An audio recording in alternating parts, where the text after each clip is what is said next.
I haven't made a video about something I've built in quite a while.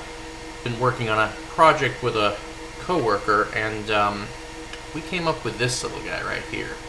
So what he's wanting to do is his car stereo no longer functions. The CD player doesn't work. It doesn't have an aux in.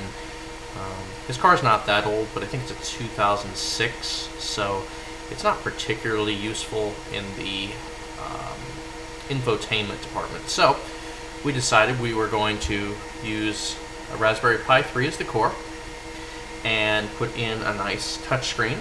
And we've also got a nice little 6-channel audio board that we've found works really well with the Raspberry Pi.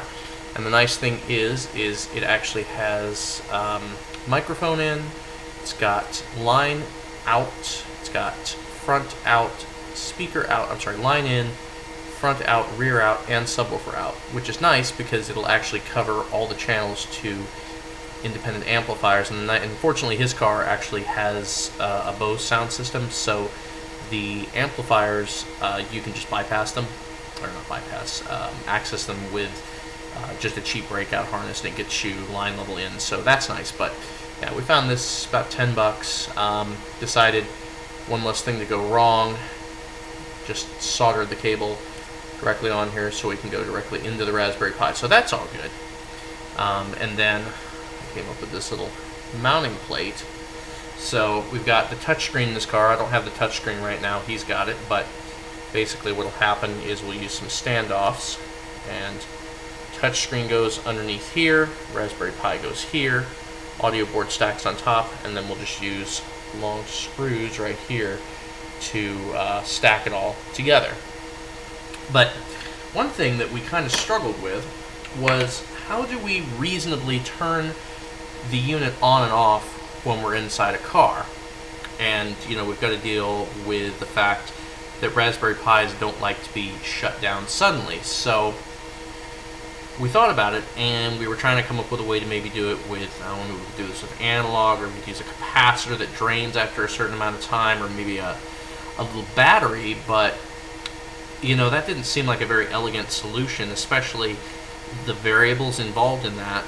And we thought about it, and finally I said, well, why don't we choose a microcontroller? If we use something simple like an ATtiny or an Arduino, or just something very simple, we should be able to sense when the ignition goes low, time it, tell the Raspberry Pi to shut down, and that's exactly what we ended up doing. So in this case, I built just a little prototype of this. You'll have to excuse the crudity of the model. I did not have time to build it to scale or paint it, but it's not bad for an hour's work. But let me kind of go through the basics here. So what we've got here at the front is a DC to DC converter. This is going to take the constant in from the battery, so 12 volts in here from the stereo harness, and then takes that, steps it down to the required 5 volts out. 5 volts out, then comes this way, comes through, drops off at the Arduino's voltage in, jumps over to this little guy, which is a mechanical relay. It's a pretty quiet little one, it's quick, seems to work, and this guy will handle quite a bit of DC amperage. I can't get it to focus on that, but you get the idea. So yeah, that'll handle the power there. And then we've got another wire coming off of here.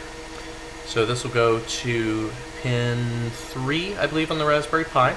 So that'll power it. That'll easily provide, this will do up to, looks like, yeah, 10 amps of power. So this is more than enough to do the Pi and the touchscreen and everything else connected. And this is far better than any USB cable. It's quite a bit thicker, so this should be more than adequate. Same thing, little jump wires here, all our connectors there. And then second, we've got this guy, little blue wire, and this is going to hook into the ignition switch piece of the harness. Follows down here, goes into a 7805 5-volt voltage regulator, which I have gone ahead and tacked down to the board with a screw, put a little bit of Arctic Silver on, so even though the current draw on the sense line for the microcontroller is very low, just in case this does heat up a little bit, it shouldn't be a problem. Then we go into the sense line on the microcontroller. The microcontroller is polling every few seconds, checks if the line is high or low. If the line is high, it outputs 5 volts on pin 5. Pin 5 drives the relay. Relay clicks, engages the 5 volts here, powers on the Arduino. So what's the second lead, you ask? Second lead, this senses it goes low, waits 2 seconds, sends a high signal, 5 volts. Although I may have to work on that. That may be too much. Should be okay for a couple seconds. Sends it to the Raspberry Pi, and it's going to trigger on the GPIO a shutdown signal to tell it to power down. I can show you how this works really quick. If I can find my stuff here, let's see. So we're going to do... Let's go ahead and just loosen these guys up. And I've got my bench power supply at the moment set to the maximum possible output voltage a car would ever do, which is about 14 volts, 15 at absolute peak, but I've seen usually, 14 is adequate, so we're going to do that. I got this hooked up through my meter so I can actually see how much power this thing's going to use. May or may not be able to read that. The light is swamping out a little bit, but I should touch this here, and you can see, kind of can see there, the Arduino is powered on. Now, nothing's happening right now because my little friend, the sense line, doesn't have anything. But let's go ahead and connect it in. Give it a second here to run the program. Should start seeing a blink here. It does take a minute to go through the sequence because it falls asleep sometimes. But when it does pick up, am I on the wrong thing here? Am I making contact, or did I break it? Well, that's a fail on my part.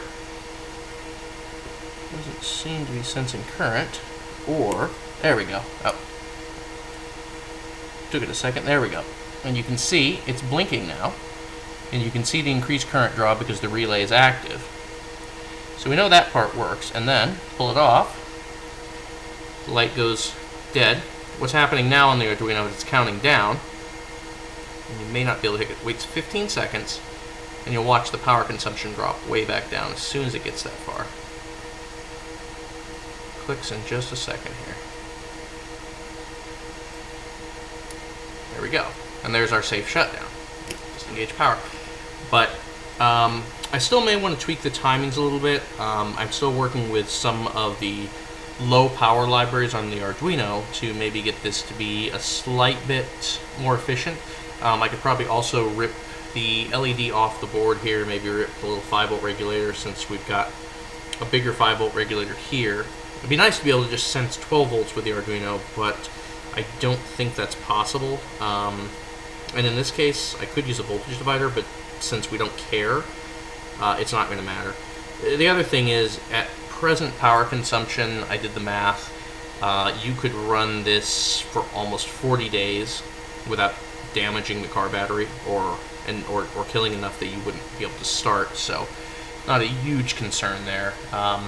But if I could get it down to a tenth of this or even more, I mean, you'd essentially have infinite time, on the vehicle. But I think this is a good start for a prototype, and it's, this is the first one of these we've done. We're still working on the software, but I think it's a pretty good start. So kind of a fun little thing I threw together here in an hour. So yeah, I thought that was kind of interesting. Thought I'd share with everyone.